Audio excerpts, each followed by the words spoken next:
হাজার হাজার হিন্দুরা অবশেষে পাড়ি জমাতে চাচ্ছে ভারত। তারা সীমান্ত বর্ডারের কাছে এসে দাঁড়ালো হাজার হাজার লোকজন। তো বিজেপি তাদেরকে কি আশ্বাস দিল, কি বিশ্বাস দিল, এই বিষয়ে সম্পূর্ণ ভিডিওটা। তো চলুন ভিডিওটা শুরু করা যাক। আর এর ভিতরে যারা চ্যানেলটা সাবস্ক্রাইব করে না, চ্যানেলটা সাবস্ক্রাইব করে লাইক দিয়ে ভিডিওটার পাশেই থাকবেন অ্যান্ড আপনার মূল্যবান মতামতগুলো কমেন্টে জানাবেন।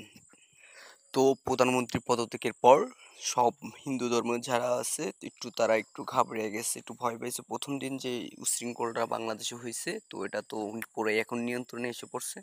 তো এই ভয়ে অনেকের ফ্যামিলি টেনশন, বাচ্চা পরিবার সব সহ পাড়ি জমাতে চাচ্ছে তাদের ভাই বোন যারা আছে, ইন্ডিয়ান যারা আছে তাদের সাথে। তো এরই ভিতরে এখন দেশ ঠিকঠাক হয়েছে। এখন বিজেপি তাদের যে বিশ্বাসটা দিল যে এখন আপনারা বাংলাদেশে ফিরে যেতে পারেন, কারণ বাংলাদেশে এখন মোটামুটি ঠিকঠাক অবস্থা এসেছেন, যেহেতু একটা তত্ত্বাবধান সরকার চলে এসেছে। তো এর ভিতরে ভিত্তি করে যারা এখনো সীমান্ত বর্ডারে এসে পৌঁছেছেন না, তাদের অনেকেই এখনো সেখান থেকে মানে বাসায় ফিরতে চাচ্ছে না, তারা চাচ্ছে ভারতে ঢুকতে।